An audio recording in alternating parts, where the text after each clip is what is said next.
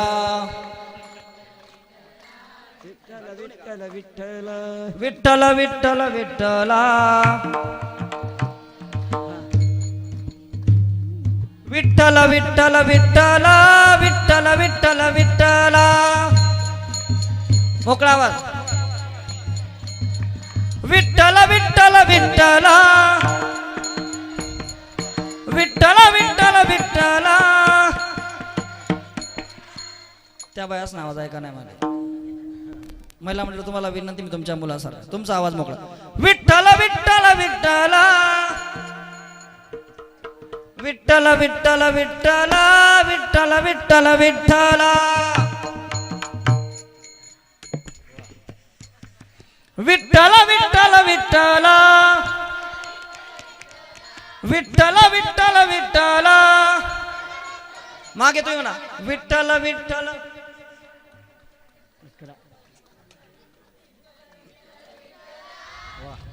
तुम आवाज जास्त आहे का त्यास ना?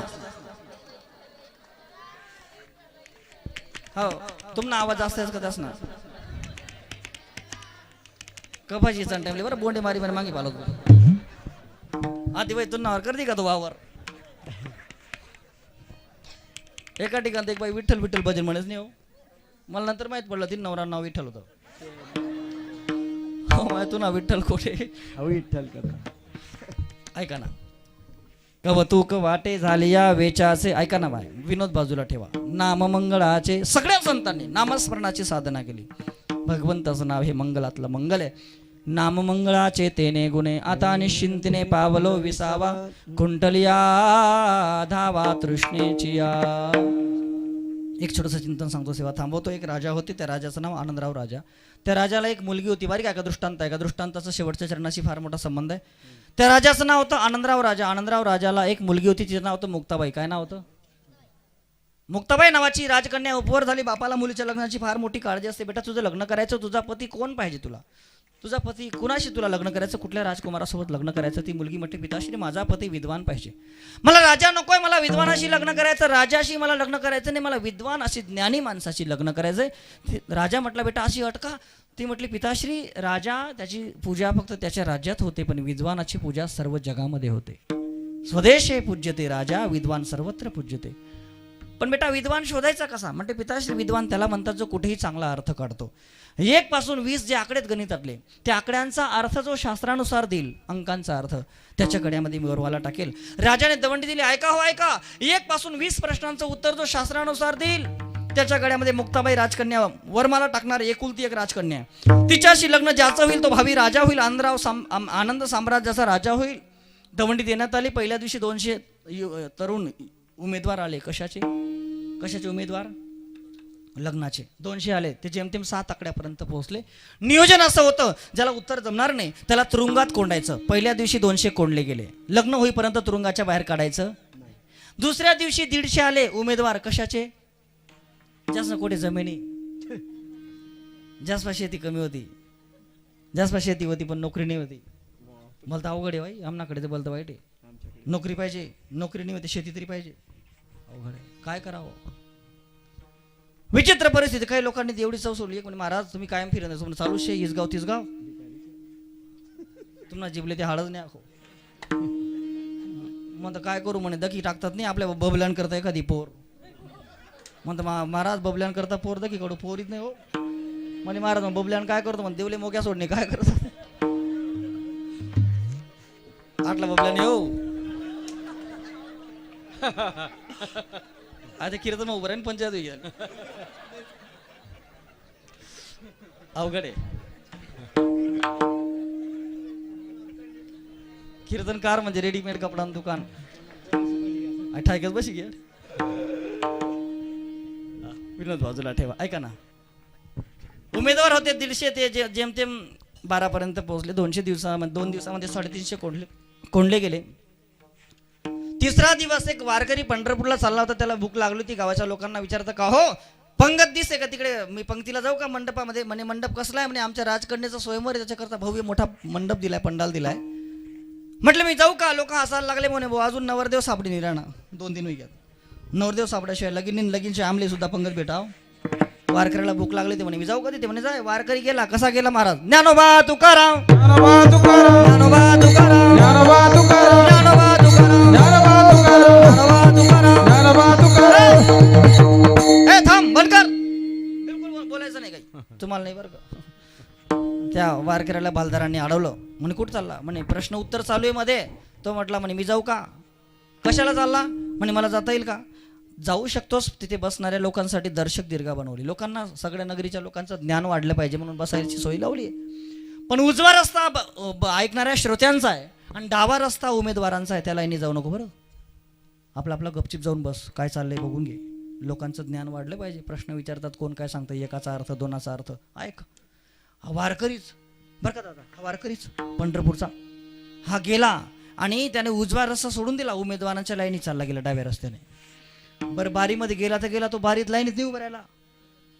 बारी मोडीन पुढे चालला घ्या. तो कोण? वारकरीली बारी मोडून चांगली सवय राहतो. तो पंढरपूरली बारी मला लाईन लावतो. आमची माणसं पुढे गेली, आमची माणसं पुढे गेली. तुमच्या माणसं पुढे गेलं मागे नाही घ्या. सर्वात पुढे जाऊन वारकरी उभा राहिला. राजकन्या वारकऱ्याला पाहून हसायला लागले. म्हणे चित्र कसं काय लागलं माझं? त्याने हात जोडले. म्हणे बाई साहेब तुमचा स्वयंवर आहे? म्हटले हो. मग उत्तर देण्यासाठी माझ्यासारखा चालणार नाही का? राजकन्याने पाहिलं. म्हणे हा तरुण दिसतोय, काय हरकत नाही, फक्त तरुण पाहिजे थोडासा, खल्ली म्हातारा बी नको. राजकन्या म्हणणे पण तुम्हाला अट माहिती का? म्हणे काय? ज्याला उत्तर जमतं त्याच्याशी मी लग्न करेल. जर तुम्हाला उत्तर जमलं नाही तर मी तुम्हाला तुरुंगात टाकल्याशिवाय. तो म्हणे कितला दिन? म्हणे लग्न लागेपर्यंत बस. मग वारकऱ्याने विचारलं तुरुंगामध्ये खायला भेटतं ना? म्हणे हा. मग कोठे बी राहणं कोठे बी खाणं विचारा. म्हणे सांगा महाराज एक म्हणजे काय?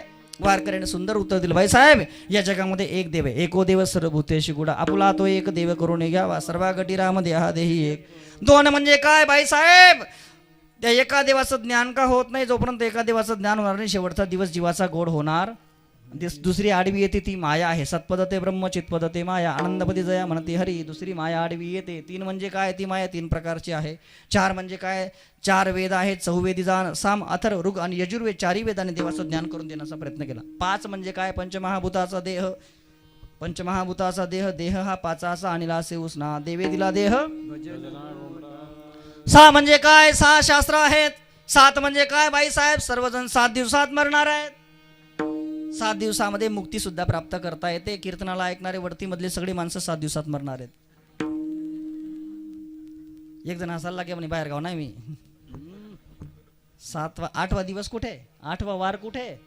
श्रवणे तरीला परीक्षिती. 7 दिवसा मुक्ती झाली त्याशी. 8 प्रकारची प्रकृती आहे. 9 प्रकारचे त्या ठिकाणी भक्ती आहे. तुका म्हणे नवविध भक्ती जाणे तोची शुद्ध. 10 प्रकारचे इंद्रिय आहे. 10 इंद्रियांचा एकमेळ केला ऐसा गोपाळकाला होत असे. 11वी एकादशी करा आहे. कंठी मिरवा तुळशी. गळ्यामध्ये तुळशी माळ घाला. एकादशी धरा. एकादशीचा उपवास करा. तुळशी माळ घाला आणि विठ्ठल नामाचा जप करा. बिगर माळकरी येऊन विठ्ठल नामाचा जप केला तर साधनं फलद्रूप होणार. कंठी मिरवा तुळशी व्रत करा एकादशी. मनवा हरीचे दास. 12 प्रकारचे 12ही महिने भगवंताचं भजन करावं. 12 सूर्य आहेत. 13 म्हणजे काय सांगा महाराज? वारकरी 13 पर्यंत पोहोचला. तुरुंगामध्ये कोंडलेले म्हणायला लागले का रे होते 13 पर्यंत बिडी घ्या. हाव का लिहिचं राजकन्या कसा जा काय राहता पटका मग 13 पर्यंत बिडी घ्या. सांगा महाराज 13 म्हणजे काय? वारकरी 13 पर्यंत गेला आणि 13ला थांबला. राजकन्या म्हणे महाराज थांबू नका. जो थांबला का लगेच त्याला मी वारीच्या बाहेर काढतो. थांबायचं नाही. थांबला तो संपला. 13 म्हणजे काय? वारकरी म्हणे बाईसाहेब 13 विचार करायला लागला कारण 13 अर्थ सापडे नाही. 13 म्हणजे काय? वारकरी म्हणे बाईसाहेब हा सापडणार. म्हणे काय? 13 म्हणजे धनतेरस. म्हणजे मग काय अर्थ आहे? 13 धनतेरस. चांगला अर्थ सांगा. म्हणे बाईसाहेब आपण असं करू. या आकड्याचा अर्थ आपण हिंदीमध्ये काढू. 13 म्हणजे त्याचं. हिंदीमध्ये काय म्हणतात? 13 मतलब त्याचं. आरतीमध्ये 13 तुझको अर्पण क्या लागे मेरा. काही आकड्यांचा अर्थ हिंदीमध्ये काढा. दादा आम्ही प्रवास करतो ना एका ट्रकच्या मागे लिहिलं होतं 1 13 7 3 आकडे लिहिले होते. 1 13 आणि 7. म्हटलं याचा अर्थ काय असेल? पण ते 3 आकडे जेव्हा जोडून वाचले तेव्हा अर्थ निघाला. कोणता? 1 13 7. काय सुंदर अर्थ आहे. 13 7 है तो मुझे क्या कमी है. अंधेरों से भी मिल रही रोशनी है. ज्याला भगवंताची साथ आहे त्याला काय कमी आहे? काय पाहिजे? साथच पाहिजे ना.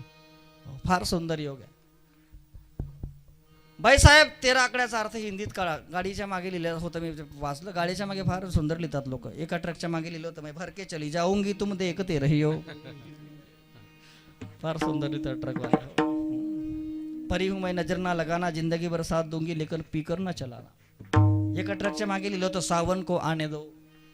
आणि योगागाने त्यांच्याच कंपनीची दुसरी ट्रक ती ढाब्यावर त्या ठिकाणी उभी होती. बरोबर याने तिला टच करून दिली. त्याचं थोडंसं बंपर दाबलं गेलं. म्हणे का रे ऐकस काय करतो, मागे तीन टच कर दिली उभी गाडीले.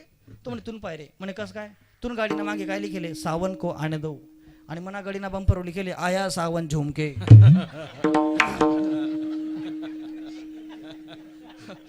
सुंदर लिहितात ट्रक. एका छोट्या हातीच्या मागे लिहिलं होतं, मैं बडा होकर ट्रक बनूंगा. आया काय सुंदर लिहितात लोक. बाईसाहेब 13 आकड्याचा अर्थ हिंदीत काढा. 13 म्हणजे त्याचं. एक इतिहास सांगू तुम्हाला. पंजाबमध्ये नामदेव महाराज संप्रदायाचा प्रचार करायला गेले, भागवत धर्माचा. नानका नावाचा दुकानदार होता. काय नाव? नानका. नानका दुकानदार पैसे मोजत होता. नाथ महाराजांनी त्याच्याकडे पाहिलं, मागच्या जन्माचा सिद्ध महात्मा आहे. नामदेव महाराजांनी त्याच्याकडे पाहिलं, मागच्या जन्माचा महात्मा आहे. नामदेव महाराजांनी दृष्टीद्वारे शक्तिपात केला. तो नानका दुकानदार नामदेव महाराजांच्याकडे पाहिल्याबरोबर 13च्या पुढे गेलाच नाही. 1 2 3 4 5 6 7 8 9 10 11 12 13 13 13 वाहेगुरु सब 13, हे गुरुजी सब 13. त्याने सगळं दान देऊन टाकलं. तो नानका दुकानदार नामदेव महाराजांचा शिष्य झाला. त्यांचं नाव गुरु नानकजी, शिखांचे पहिले गुरु. तिथून पंजाब प्रांतामध्ये भागवत धर्माची परंपरा पुढे ही शिखांची परंपरा गुरु गोविंद सिंग पर्यंत आली. पुढे पुढे हीच परंपरा ठाकूरसिंग बाबांच्या रूपाने आपल्या महाराष्ट्रात आली. म्हणजे आपलं फिर सणून ही परंपरा आहे. हो, फार मोठी परंपरा आहे आपली. 14 म्हणजे काय? 14 विद्या आहेत, 15वी पौर्णिमा आहे, 16 प्रकारचे संस्कार आहे, 17 जीवनकळा आहेत, 18 पुराणे हरिसी गाती. वारकरी 18 पर्यंत पोहोचला. बाईसाहेब 18 पुराण आहेत. त्याचं सर्वश्रेष्ठ पुराण मी भागवत पुराणही करतो. एक सुंदर योग आहे, ऐका. 18 पुराण आहेत. श्रीमद भागवत महापुराण आहे. ज्या घरात कोणी गेलं असेल ना, त्या घरात 5 दिवस गरुड पुराणाचं प्रेतकल्पाचं पारायण करावं. प्रेतकल्पाचं. शिव महापुराणाचा सुंदर असा योग आहे, ऐका ना. शिव महापुराण. बरेच जण काशी गेले असतील. वरती बोर्ड करा बरं, काशी किल्ला जण जायले. काशी जाणारा इथलाच लोक येतो. 2 3 4 5 6 7 8. जे गेले नसतील त्यांच्यासाठी सुंदर योग आहे, सुवर्ण योग आहे. ऐका, 5 एप्रिल लक्षात ठेवा. 5 एप्रिल ते 15 एप्रिल माझा संकल्प होता श्री क्षेत्र काशी या ठिकाणी शिव महापुराणाचं पारायण. शिव महापुराणाचं पारायण. शिव महापुराणाची कथा काशीमध्ये आणि विशेष म्हणजे गंगेमध्ये. गंगेमध्ये माहिती का, पहिलं ज्ञान महादेवाने पार्वती मातेला सांगितलं. महादेवासी पुसे पार्वती गर्भाच्या खुना. कुठे? हात नका लावू माईकला. कुठे? महादेवाने माता पार्वतीला ज्ञान सांगितलं होतं. कुठे? माशाच्या पोटामधून मच्छिंद्रनाथांनी ऐकलं. कुठे सांगितलं होतं? यमुनेमध्ये. पाण्यामध्ये नाव चालू होती. महादेव पार्वतीला सांगत होते, माता पार्वती झोपली होती. ते ज्ञान वाया जाऊ नये म्हणून भगवंताने माशाच्या पोटामध्ये काय घेतला? अवतार घेतला. नवनाथांची कथा आहे. तसं नावेमध्ये शिव महापुराण कथेचा सुंदर असा योग आहे काशीमध्ये. 5 एप्रिल पासून ज्यांना यायचं त्यांनी या. नावेमध्ये 100 लोक बसतात. म्हणजे कथा ऐकायची. 80 घाट आहेत काशीचे. 80 घाट. जाता जाता आजूबाजूला 80 घाटांमध्ये मधून नाव चालेल. कथाही कानावर पडेल नावेमध्ये. आणि आजूबाजूला घाटांचं दर्शन. अयोध्या, प्रयाग, इलाहाबाद त्या ठिकाणी, बोद्धगया वगैरे. फार सुंदर 12-13 दिवसाचा टूर आहे. ज्यांना यायचं त्यांनी अवश्य या. स्लीपर कोच लक्झरीने जायचं आहे माझा संकल्प म्हणून. स्लीपर कोच लक्झरीने 12-13 दिवसाचं 10,000 होत नाही. 12-15 हजार होतात. फक्त 10,000 रुपयामध्ये 12-13 दिवसाचा प्रवास आहे. राहणं खाणं सगळं त्यांच्याकडे. बरीच माणसं, जवळजवळ 4 गाड्यांचं नियोजन आहे. ज्यांना यायचं माझा नंबर तुमच्याकडे असू द्या. संपर्क करा. 3,000 रुपये भरून रिझर्वेशन करायचं सीटांचं लवकर. 5 एप्रिलला निघायचं आहे. शिव महापुराण. बाईसाहेब 18 पुराण आहेत. भागवत महापुराणाचं पारायण केलं पाहिजे. बाईसाहेब 18 पुराण आहेत. वारकऱ्याने 18 प्रश्नांची उत्तर दिली. 18 आकड्यांची उत्तर दिली. राजकन्या उठून उभी राहिली. 2 हातामध्ये वरमाला घेतली. महाराज किती सुंदर अर्थ काढला तुम्ही आकड्यांचा. आता 2च आकडे राहिले. कोणते कोणते? 19 म्हणजे काय? 20 म्हणजे काय? महाराज सांगा. आता या 2च आकड्यांचा अर्थ ऐकायचा आहे. तुम्ही 18 पर्यंत आकड्यांचा अर्थ किती सुंदर सांगितला महाराज. काय सुंदर आकड्यांचा अर्थ काढला. हो, इतका सुंदर अर्थ कोणाला काढता येत नाही. वारकरी म्हटलं, बाईसाहेब आकड्यांचा अर्थ काढता आला पाहिजे. आकडे फार महत्वाचे आहेत. आकड्यांचा अर्थ फार महत्वाचा असतो. आकड्यांचं फार मोठं महत्व आहे. आकडे समजले पाहिजे बाईसाहेब. बऱ्याच लोकांचं जीवन आकड्यांवर आहे. आकड्यांवर जगतात बरेच लोक आकड्यांवर. सांगा महाराज 19 म्हणजे काय, 20 म्हणजे काय. वारकरी म्हटलं बाई साहेब 19 म्हणजे मी आणि 20 म्हणजे तू, टाक माझ्या गड्यात माळा. विषय संपला. 19 म्हणजे जीवात्मा, 20 म्हणजे मुक्ती. मुक्तिरूपी नवरीने वरण केल्याशिवाय तुका म्हणे मुक्ती परणी नोवारे. तुका म्हणे मोरे मोरे, तुका म्हणे मुक्ती परणी नोवारी, तुका म्हणे मुक्ती परणी नोवारी.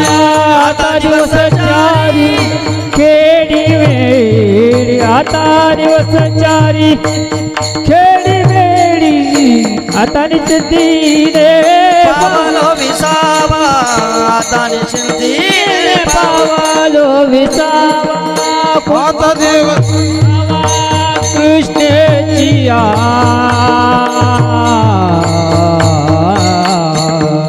कृष्णली धावा, कृष्णची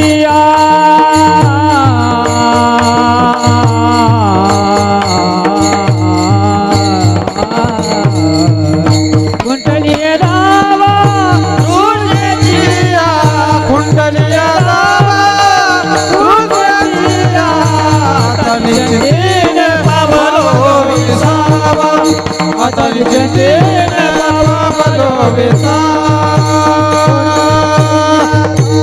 कृष्णप्रिया तुका म्हणे मुक्ती परणिली नोवरी. आता दिवस चारी खेळी मेळी, आता निश्चिंतीने पावलो 20 कुंडलिया तृष्णेची. पण माय फार सुंदर योगी या परिवारामध्ये हे उत्तर कार्याचं कीर्तन. याचं कारण आहे आईसाहेब चारोधाम यात्रा. काय सुंदर परिवार आहे हो. आईचं नाव द्वारका, वडिलांचं नाव गंगाराम आणि मुलाचं नाव कैलास.